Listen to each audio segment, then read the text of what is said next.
చనిపోయే ముందు ఇవన్నీ చెప్పిండంట. ఆయన చనిపోయే ముందు నేను ఎట్లా చనిపోతున్నాయిగా, ఎందుకంటే ఆయన పట్టుకొని చిత్రహింసలు పెట్టి చంపేశారంట నంబాల ఏంది నంబాల కేశవరావుని. నా గురించి కాదు, యువత గురించి, యువ నాయకత్వం గురించి ఆలోచించండి. నా భద్రత కంటే విప్లవంలోని యువకుల భద్రత ముఖ్యం. మనం చనిపోయినా కూడా ఉద్యమం కొనసాగాలని చెప్పేసి ఇవన్నీ చనిపోయే ముందు ఆయన మాట్లాడినట్టుగా దండకారణ్యం స్పెషల్ జోన్ కమిటీ సోమవారం లేఖలో చెప్పిందంట. నంబాలను బతికి ఉండగానే పట్టుకొని చిత్రహింసలు పెట్టిన తర్వాత కాల్చి చంపారని లేఖలో స్పష్టం చేసింది. ఈ లేఖలో మే 21న జరిగిన ఎన్కౌంటర్లో మొత్తం 28 మంది మావోయిస్టులు చనిపోయినట్టు అధికార ప్రతినిధి వికల్ప్ నిర్ధారించారు. నంబాలను కాపాడుకోవడానికి ఎంతో ప్రయత్నించి విఫలమైనట్టు మావోయిస్టులు తెలిపారు. మొత్తం 6 రోజుల పాటు సాగిన ఎన్కౌంటర్లో మొత్తం 35 మంది మావోయిస్టులు నంబాల కోసం చనిపోయినట్టు చెప్పారు. నంబాల బృందంలో గతంలో పనిచేసిన 6గురు ఇటీవల ప్రాణభయంతో లొంగిపోయారని, ఆ కోవట్లు ఇచ్చిన సమాచారంతోనే సాంకేతికంగా పోలీసులు తమను వేలాదిగా చుట్టుముట్టి కాల్పులకు తెగపడ్డారు. 35 మందిలో 28 మంది చనిపోగా 7గురు ప్రాణాలతో బయటపడ్డారని తెలిపారు. హెలికాప్టరు, డ్రోన్లతో బాంబుల వర్షము కురిపించారంట. ఆపరేషన్ కగారులో భాగంగా ఆధునిక ఆయుధాలతో సాయుధులైన వేలాది బలగాలు బలగాలపై డ్రోన్లు, హెలికాప్టర్లతో బాంబుల వర్షం కురిపించారని మావోయిస్టులు లేఖలో పేర్కొన్నారు. హెలికాప్టర్లతో వారికి తినడానికి తిండి, తాగడానికి నీరు అందించారని తమకు అవేవి లేకపోయినా కూడా వారితో 60 గంటల పాటు పోరాడామని తెలిపారు. చుట్టుపక్కల గ్రామాల ప్రజలు తమకు సహకరించకుండా వారి ఇండ్లను పోలీసులు ధ్వంసం చేశారని, అడ్డొచ్చినటువంటి ఆదివాసీలను చంపే ప్రయత్నం చేశారని ఆరోపించారు. అప్పటికే మృతి చెందిన మావోయిస్టుల మృతదేహాలను కుటుంబ సభ్యులు తీసుకెళ్లకుండా బాంబులతో పేల్చేశారని, తుపాకులతో విచక్షణారహితంగా విచ్చలవిడిగా కాల్చారని చెప్పారు. ఈ దారుణ ఎన్కౌంటర్లో తమ అగ్రనేత Nambala Keshava Rao, Dandakaranya special zone committee senior సభ్యుడు comrade Shivaji alias doctor Raju సహా 28 మంది, 4 మహిళలు కూడా ఉన్నారు అందులో, అమరులైనట్టు తెలిపారు. వారందరికీ శిరస్సు వంచి నివాళులు అర్పిస్తున్నట్టు కూడా వాళ్ళ లేఖలో పేర్కొన్నారంట. 40 రోజులు కాల్పుల విరమణ మేము పాటించడం, నంబాల బృందంలోని కొందరు సభ్యులు లొంగిపోయిన దగ్గర నుంచి తమ వైపు పోలీసులు బలగాలు వస్తున్నాయనే అనుమానాలు ఉన్నట్లు మావోయిస్టులు లేఖలో పేర్కొన్నారు. 6 నెలలుగా కేశవరావు జాడను పసిగడుతున్నారని, ఆయన తన ముందుండి నడిపించారని లేఖలో పేర్కొన్నారు. దాడులు జరుగుతాయని తెలిసినా కూడా కామ్రేడ్ నంబాల చెప్పినట్టు శాంతియుత చర్చల కోసం ఎదురు చూసినట్టు చెప్పారు. అందుకోసం 40 రోజులుగా ఎటువంటి చర్యలకు పాల్పడలేదని చెప్పారు. అయినా ప్రభుత్వ బలగాలు దాడులకు తెగబడ్డాయని ఆగ్రహం వ్యక్తం చేశారు. దేశ సంపద, ప్రకృతి వనరులను కాపాడడానికి ప్రాణాలు అర్పించిన వీరులను దేశ ప్రజలు నిజమైన వీరులుగా గుర్తించాలని కోరారు. దేశ సంపదను కాపాడుతున్నటువంటి వ్యక్తులపై నగరాల్లో కూర్చొని ఇష్టం వచ్చినట్టు మాట్లాడవద్దని హెచ్చరించారు. దేశంలో ఉంటూ దేశ ద్రోహులుగా నిలుస్తున్న వారిని, దేశాన్ని కార్పొరేట్లకు అమ్ముతున్న వారిని బహిరంగంగా ఎదుర్కోవాలని పిలుపునిచ్చారు. బ్రాహ్మణీయ హిందుత్వ ఫాసిస్టు ప్రభుత్వం కుట్రపూరితంగా చేపట్టిన ఈ దారుణ హత్యకాండలను దేశ ప్రజలు తీవ్రంగా ఖండించాలని కోరారు. విప్లవ ఉద్యమంలో అమరులైన కామ్రేడ్ల పాత్ర గురించి సెంట్రల్ కమిటీ ఒక పుస్తకాన్ని త్వరలో విడుదల చేస్తుందని కూడా చెప్పారు.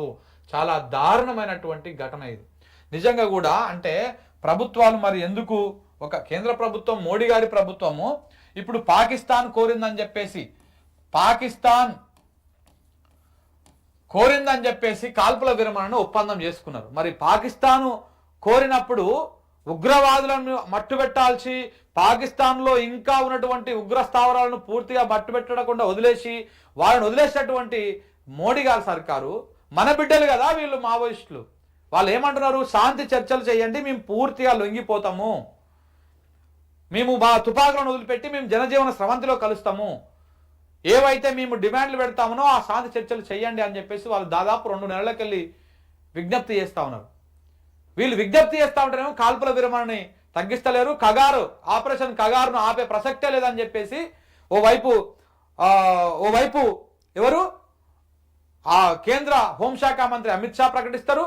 మొన్న ప్రధానమంత్రి మోడీ గారి నోట కూడా మేము విజయం సాధించినామని చెప్పేసి సంతోషంగా మాటలు మాట్లాడడం. నిజంగా కూడా మన బిడ్డలను చంపేస్తారు. వాళ్ళు కొట్లాడేది కూడా ఎవరి కోసమో కాదు కదా, గిరిజనుల హక్కుల కోసం, మన సంపదను కాపాడుకోవడం కోసం. ఈ ప్రభుత్వాలు కార్పొరేట్లకు అప్పనంగా దోషి దేశ సంపదను కాపాడుకోవడం కోసమే కదా వాళ్ళ ఫైటింగ్ కూడా. సో కాబట్టి వాళ్ళని కాపాడుకోవడం కోసము, ఈ సంపదను, గిరిజన సంపదను కాపాడడం కోసం వాళ్ళు పోరాటం చేస్తూ ఉన్నారు. అలా పోరాటంలో వాళ్ళు ఇప్పుడు శాంత చర్చలు చేసి మేము తుపాకులను వదిలిపెట్టి జనజీవన స్రవంతిలో కలిసిపోతామని చెప్పేసి వాళ్ళు చెప్తా ఉన్నారు. ప్రజాస్వామ్యంలోకి వస్తామని వాళ్ళు చెప్తా ఉన్నారు. వాళ్ళు చెప్తా ఉంటే వాళ్ళకు ఒక అవకాశం ఇవ్వచ్చు కదా, ఎందుకు ఇవ్వడం లేదు? ఎంత దుర్మార్గంగా, ఎంత ఈ రకంగా పట్టుకొని చిత్రహింసలు పెట్టి చంపేయాల్సినటువంటి అవసరం ఏమొస్తుంది? తీసుకొచ్చి చట్టం ముందు అరెస్ట్ అయినప్పుడు, దొరికినప్పుడు తీసుకొచ్చి చట్టం ముందు పెట్టొచ్చు కదా, జైల్లో వేయొచ్చు కదా. అలా అలా వేస్తలేదు. నిజంగా కూడా చాలా చాలా దారుణంగా అనిపిస్తూ ఉంది చూస్తూ ఉంటే. రేవంత్ రెడ్డి గారి ప్రభుత్వం ఇక్కడ అధికారంలోకి వచ్చిన కాడ నుంచి ఈ బార్డర్లో కూడా ఎక్కువగా ఎన్కౌంటర్లు జరుగుతూ ఉన్నాయి. మావోయిస్టుల మరి రాష్ట్ర ప్రభుత్వము సహకారం లేకుండానే కేంద్ర ప్రభుత్వము ఓన్లీ కేంద్ర బలగాలతోనే నడిపిస్తుందంటే మాత్రం ఇది నమ్మశక్యంగా లేదు. రాష్ట్ర ప్రభుత్వ సహకారము లేదు అని చెప్పడానికి లేదు. ఇక్కడ ఉన్నటువంటి కమ్యూనిస్టు మిత్రులు వీళ్ళందరూ కూడా ఆలోచించాలి.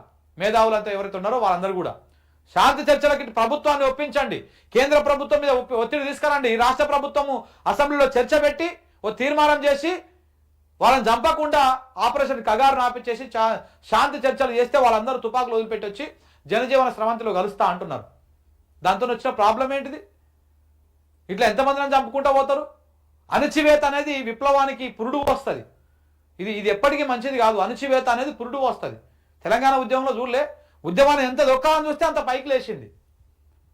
ఇప్పుడు నక్సలిజాన్ని తొక్కాలంటే వాళ్ళతో చర్చించేసి అందరినీ ప్రజాస్వామ్యం మీద నమ్మకం కల్పించాలి వాళ్ళకి. ఆ పని చేయకుండా మీరు చంపుకుంటూ పోతా అంటే ఇంకా అది పురుడు పోసుకుంటారు. అది ఇంకా ఎక్కువ వాళ్ళ ఆ భావజాలాలు ఉన్న వాళ్ళు అంత ఈజీగా లొంగిపోరాళ్ళు. వాళ్ళ వాళ్ళ వాళ్ళ వాళ్ళ ఐడియాలజీ అంతా వేరే తిరిగి ఉంటుంది. నువ్వు చంపేస్తా ఉంటే వాళ్ళకి ఇంకా ఎక్కువ రెచ్చిపోయేటువంటి అవకాశం ఉంటుంది. ఎందుకు అది కల్పించాలి? కేంద్ర రాష్ట్ర ప్రభుత్వాలు ఆలోచించాలి, ప్రభుత్వ పెద్దలు ఆలోచించాలి, ఆ హోంశాఖ సలహాదారులు ఎవరైతే ఉన్నారో వాళ్ళందరూ కూడా ఆలోచించి వీళ్ళతో చర్చలకు చేసి వాళ్ళని ప్రజాస్వామ్యంలో ప్రజల మధ్యకు తీసుకురండి. వాళ్ళు కూడా రావడానికి రెడీగా ఉన్నారు. అలా అని చంపుకుంటా పోతే ఇంకా ఏముంటుంది?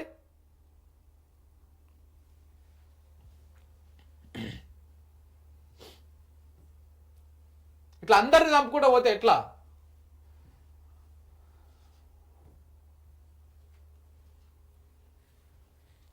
ఏం చెప్పిండు మళ్ళీ ఇదే రేవంత్ రెడ్డి? అప్పట్లో నక్సలైట్లు ఉంటేనే బాగుండు, నక్సలైట్లు ఉంటేనే మంచిగుండు అని అనిపించింది నాకు అని చెప్పేసి అప్పట్లో ప్రతిపక్ష నాయకుడు ఉన్నప్పుడు ఒకలాడేడుపులు ఏడిచిండు రేవంత్ రెడ్డి. ఇప్పుడేమో వాళ్ళు చనిపోతా ఉంటే కనీసము పట్టించుకుంటాడు. మోడీని పోయి కలిసి వచ్చి మంచిగా సంబరంగా ఫోటోలు దిగి వస్తున్నాడు. మరి పోయినప్పుడు మాట్లాడొచ్చు కదా ఆపరేషన్ కగార్ గురించి మోడీతోటి. సార్ మీరు దయచేసి ఆపండి, ఇది కరెక్ట్ కాదు అని చెప్పేసి రిక్వెస్ట్ చేయొచ్చు కదా, ఓ డిమాండ్ చేస్తూ లేఖ రాయొచ్చు కదా బహిరంగంగా. రాయడు, మాట్లాడాడు. ఎక్కడ కూడా మాట్లాడే అవకాశం లేనేలేదు. ఎందుకంటే వాళ్ళ చేతిలో కీలుబొమ్మ కదా ఆయన. మోడీ, చంద్రబాబు చేతుల, అమిత్ షా చేతుల. సీతక్క ఎందుకు మాట్లాడతలేదు? సీతక్క ఆడియోల నుంచే వచ్చింది కదా, ఎందుకు మాట్లాడతలేదు సీతక్క? మీరు ఇట్లా చచ్చిపోతుంటే కనీసం స్పందించరా? ఇలా మంత్రి పదవి రాగానే మన గతం అంతా మర్చిపోయినట్టేనా? మొత్తంగా మన విప్లవం, మన ఉద్యమం ఇవన్నీ మర్చిపోయినట్టేనా? పోయి వాళ్ళకేదో సంచులు 100 రూపాయల సామాన్లు పార్సల్ చేసి దాన్ని వీడియోలు తీసి సోషల్ మీడియాలో పెట్టి ప్రచారం చేసుకోవడం కాదు. మన బిడ్డలను చంపుతా ఉన్నారు కేంద్ర బలగాలు. మరి వాళ్ళని కాపాడుకోవాలి కదా. ప్రభుత్వంలో ఒక కీలక పొజిషన్లో ఉన్నారు కదా మీరు కూడా. ఒప్పించండి కేంద్ర ప్రభుత్వాన్ని. లేకపోతే ఒప్పుకోకపోతే ధర్నా చేయండి. పోయి ప్రభుత్వం పోయి ఢిల్లీలో కూర్చొని ధర్నా చేయరి, మోడీ ముంగల కూర్చొని ఒప్పియండి. ఆ రోజు ఓట్ల కోసం వాళ్ళ ఓట్లు కావాలి సీతక్కకి. కానీ వాళ్ళు చనిపోతుంటే మాత్రం పట్టనట్టే ఉంటారు అన్నట్టు.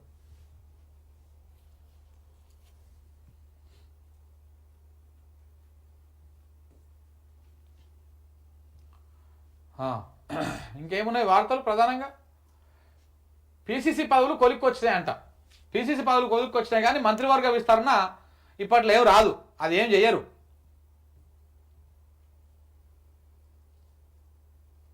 చూడండి, అంత్యక్రియలకు కూడా అవకాశం ఇవ్వలే. పోలీసుల ఆధ్వర్యంలోనే నంబాల మృతదేహం దహనం.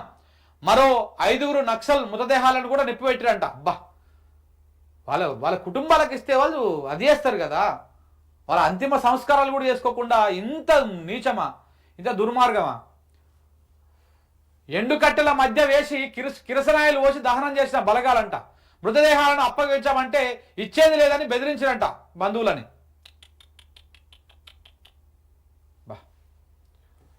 ఏమో పొరి. ఇక ఇట్లా ఈ లంచాలు తీసుకొని పందికొక్కు లెక్క మేస్తున్న వాళ్ళకేమో ఇట్లా వదిలేస్తుంది. వీళ్ళని తీసుకుపోయి మంచిగా ఆఫీసులలో పెట్టి జైల్లో పెట్టి మంచిగా వీళ్ళకి ఫుడ్ ఆరోగ్యకరమైనటువంటి ఫుడ్ అందిస్తారు. హక్కుల కోసం కొట్లాడుతున్నాడని పిట్టలను కాల్చినట్టు కాల్చేయాలి. అలా డెడ్ బాడీలను కూడా ఫ్యామిలీలకు ఇవ్వకుండా చేస్తున్నారు.